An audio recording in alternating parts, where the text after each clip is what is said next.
खुलुमबाय बे समाव बडलेण्ड इंखं टेलिभिजननि स्टुडिय'आव आं मिथिका नार्जारी दिनै मोनाबिलिनि गाहाय रादाबफोराव दङ। रानियाव मैदेरजों बोजानानै माथाम मैदेर थैदों। धुबुरीयाव एपिडिएसएलनि एसडिइ आरो मावफारियाफोरखौ गाग्लोबदों। हाथिगाव बुथारनाय जाथायनि गाहाय दायनिगिरिखौ हमबाय। हायनारि गावसुंथा हान्जानि PMAAGY स्किमखौ बिजनेसनि मासिगिरिया रां जानानै गुबुन गावसुंथा हान्जानो होदों। गसाइगावआव सिनायमोनि सुबुंनि गोथै सह बोखांदों। हाग्रामा महिलारिजों लोगोसे BPFनि मोनसे हान्जाया क'क्राझार मेडिकेल कलेजखौ नायगिदिंहैदों। चिरांनि दादगारियाव भुटाननि बलेर' गारिनिफ्राय गोबां बिबांनि दंफां थुख्रा हमनो हादों। 171 BNCRPFनि जवानफोरा डिब्रुगड़ नोगोराव श्रम दान खालामदों। गसाइगाव बाबुबिलाव आबाद बिफाननि गोदानै लुफुंनाय मावख'सालिखौ बेखेवदों। दानिया फैदोनि आबुं रादाबाव।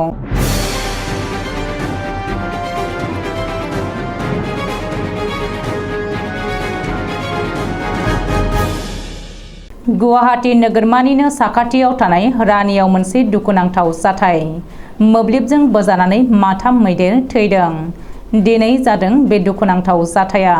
मिथिनो हानाय बायदिब्ला रानि हाग्रा मावख'नि बेन्दोंआव थानाय रानि साहा बागाननि पानिसान्दायाव दिनै मोब्लिबजों बोजानानै माथाम मैदेर थैदों। मैदेर फालोआ आदार नागिरनानै जाहारनिफ्राय ओंखारबोदोंमोन। नाथाय मोब्लिब थारा जनानै नांहैनायाव मैदेर फालोनि माथामा जाथायसालियावनो थैयो। बबेखानि थैनाय माथाम मैदेरनि गेजेराव मासेया फिसा होननानैबो मिथिनो हादों। ओरैहाय बे जाथायनि बागै खौरां मोननाय लोगो लोगो रानि हाग्रा मावख'नि मावफारियाफ्रा जाथायसालियाव थांनानै खौरां लाहैयो। रिपर्ट बायदिब्ला रानि ओनसोलाव सिगां समावबो मोब्लिबजों बोजानानै माखासे मैदेरा अबथिरा थैनांदों। हाग्रा बिफाननि लेहेमिया आरो बिबानखौ मोजाङै मावफुङैनि थाखायनो बेबायदि जाथाया जाबाय थानो मोन्दों होननानै जायगानि सुबुंफ्रा अजद होदों। धुबुरी जिल्लानि गौरीपुराव मोब्लिब बिफाननि मावफारियाफोरखौ गाग्लोबदों। मिथिनाय बायदिब्ला गौरीपुराव एपिडिएसएलनि एसडिइ आरो मावफारियाफोरखौ गाग्लोबदों। बबेखानि गौरीपुर एपिडिएसएल साब डिभिजननि एसडिइ मन्जुरुल हकजों लोगोसे गुबुन सानै मावफारियाखौ दुथांफोरा गाग्लोबनानै गोब्राब जखम खालामदों होननानै खौरां मोन्दों। रिपर्ट बायदिब्ला आयेन बेरेखायै मोब्लिब खावनानै मोब्लिबारि मटर सालायखुमानायनि हेंथायै अपारेशन खालामनो थांनाय समावनो एसडिइ मन्जुरुल हक आरो गुबुन सानै मावफारिया मफिदुल हक आरो रफिकुल हकखौ दुथांफोरा गाग्लोबदों। बबेखानि आयेन बेरेखायै मोब्लिब बाहायनायनि हेंथायै अपारेशन खालामनानै गंबा मटर जब्द खालामनायनि उनाव ओनसोलाव अपारेशन खालामफुनाय समावनो आशराफ आली, मजिदुर शेख, आफिजुल रहमान, हाफिजुर नुलु आरो माखासे दुथांफोरा सोरखारि मावख'गिरिखौ गाग्लोबनानै गोब्राब जोखोम जाहोदों। दुथांफोरनि गाग्लोबनायाव जोखोम जानाय एपिडिएसएलनि साथाम मावफारियाखौ फाहामथायनि थाखाय गोख्रैयैनो गौरीपुरनि देहा फाहामसालियाव थिसननाय जादोंमोनब्लाबो उननि समाव गोजौ फाहामथायनि थाखाय धुबुरी मेडिकेल कलेज आरो हस्पिटालाव दैथायहरनाय जायो।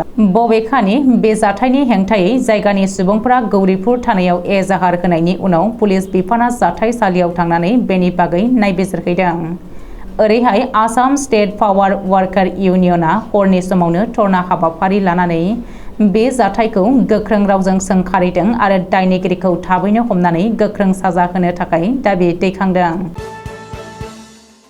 गुवाहाटी नोगोरमानि हाथिगावआव खास्रि बिस्रि बुथारनाय जाथायनि गाहाय दायनिगिरिखौ हमनो हाबाय। गुवाहाटी नोगोरमानि हाथिगाव फेन्स लामायाव दै जगायग्रा बिफाननि बारग' चिफ इन्जिनियार आरो फेन्स नगर जामा मस्जिदनि मासिगिरि जावेद आली आहमेदखौ बुथारनाय जाथायनि गाहाय दायनिगिरि आब्दुल सात्तार आलीखौ पुलिसा हमबाय। बरपेटा जिल्लानि मन्दियानिफ्राय आब्दुल सात्तार आलीखौ एरेस्ट खालामदों। मिथिनो हानाय बायदिब्ला बे बुथारनाय जाथायनि गाहाय दायनिगिरि सात्तार आलीया बोनि जालांनाय जावेद आली आहमेदनि फंबाय सोमोन्दोआरि। बबेखानि सात्तार आलीया सम्पतिनि थाखाय जावेद आलीखौ बुथारदोंमोन। सात्तार आलीया सुपारि होनानै जावेद आलीखौ बुथारनो होदोंमोन। मख'नो गोनांदि थांनाय 27 जुलाइ खालि गुवाहाटी नोगोरमानि हाथिगाव फेन्स लामायाव दै जगायग्रा बिफाननि बारग' चिफ इन्जिनियार आरो फेन्स नगर जामा मस्जिदनि आफादगिरि जावेद आली आहमेदखौ खास्रि बिस्रि बुथारदोंमोन। फुंबिलि नामाजनि थाखाय मस्जिदनि फारसे थांबाय थानाय समावनो जावेद आली आहमेदखौ दुथांफ्रा बुथारदोंमोन। बे बुथारनाय जाथायखौ लोब्बा लानानै गाहाय दायनिगिरि आब्दुल सात्तारनि सिगां दारुक आली, महिबुल इस्लाम, नूर मोहम्मद आरो बगा मुंनि 4 सुबुंखौ पुलिसा हमदोंमोन। गुवाहाटी पुलिसनि कमिशनार दिगन्त बराया सुलुङाव फोरमायथिनाय बायदिब्ला 8 लाख रां लानानै बे बुथारनाय जाथायखौ मावदोंमोन सुपारि किलारफोरा। नाथाय हमजानाय 4 दायनिगिरिया 8 लाख रांखौ मोनाखै होननानै पुलिसनि सिगाङाव बुंदोंमोनब्लाबो बेयो रोखा नङा।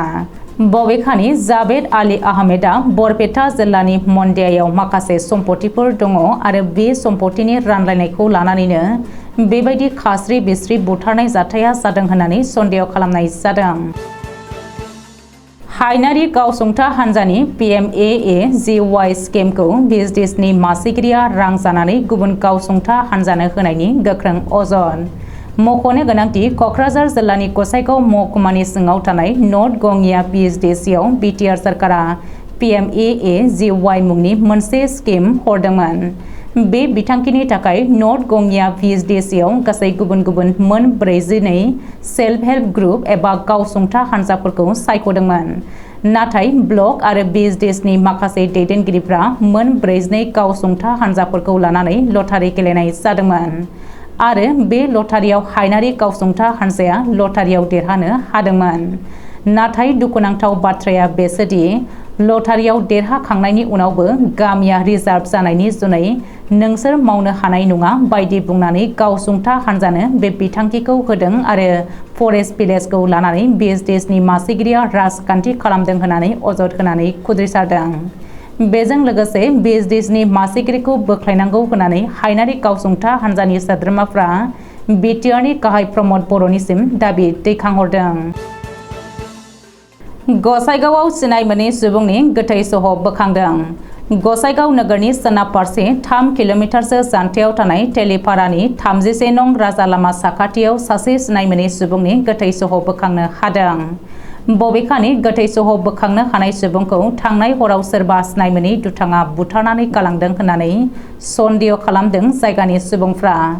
ओरैहाय बे जाथायनि बागै खौरां मोननाय लोगो लोगो गसाइगावनिफ्राय पुलिस बिफाननि टीमा जाथायसालियाव थांनानै खौरां लाहैयो आरो सिनाय मोनै सुबुंनि गोथै सहखौ बोखांनानै पस्टमर्टेम आनजाद नायनो थाखाय क'क्राझार नोगोरसिम दैथायहरो होननानै सुलुङाव फोरमायदों। बबेखानि बे जाथायनि सायाव पुलिसा नायबिजिरनो आखायाव लादों होननानैबो मिथिनो हादों। BPF दोलोनि आफादगिरि एबा BTCनि बारग' गाहाय हाग्रामा महिलारिजों लोगोसे बारग' BTC लेङाइ गाहाय खाम्फा बरगयारि, बारग' EM एबा आथिखालाव बावखुंग्रि बियाबनि MCLA दनेश्वर गयारि मोना बृहस्पतिबारखालि क'क्राझार बेसरगावआव गोदानै लुफुंनाय मेडिकेल कलेज आरो केन्सार केयार सेन्टारखौ नायगिदिंहैदों। मानो होनोब्ला सोलिफु बोसोर 2023 नि फैगौ सेप्तेम्बर दानाव बे मेडिकेल कलेजाव गोदान फरायसाफोरा फरायफैजेनगोन। बेनिखायनो नांगौबायदि मुवा बेसादफोरनि इकुइपमेन्टफोरा थोजासे जादोंना जायाखै बेफोरखौ सुलाद लाहैदों। मख'नो गोनांदि बे क'क्राझार मेडिकेल कलेजखौ हाग्रामा महिलारिनि दैदेननायावनो बै समनि BTC सरकारा आसाम सरकारनि सावस्रि बिफानखौ नारसिननानै बानायदोंमोन आरो आथिखालाव बेनि बिल्डिं लुफुंनायफोरा जोब्बाय। अब्लाबो नाथाय माखासे खामानिफोरा आद्रा दंबावो। बारग' डेपुटि चिफ खाम्फा बरगयारिया खौरांगिरिनि सिगाङाव बुंदों दि क'क्राझार मेडिकेल कलेजनि बिल्डिं लुफुंनाया माखासे BPF दोलोनि BTC सरकार थानाय समावनो जाखाजोब्बायमोन। आथिखालाव क'क्राझार मेडिकेल कलेज हस्पिटालाव डाक्टार एबा स्टाफफोरा बेसेबां दङ आरो बेमारिफोरा माबायदि फाहामथाय मोन्दों बेफोरखौ जखा लादों होननानै बुंबावदों खाम्फा बरगयारिया। चिरां जिल्लानि भारत भुटान सिमनायारि ओनसोल दादगारियाव भुटान हादरनि नाम्बार प्लेट गोनां बलेर' पिकआप ट्राकनिफ्राय गोबां बिबांनि दंफां थुख्रा हमनो हादों रुनिकाटा फरेस्ट रेन्जनि मावफारियाफ्रा।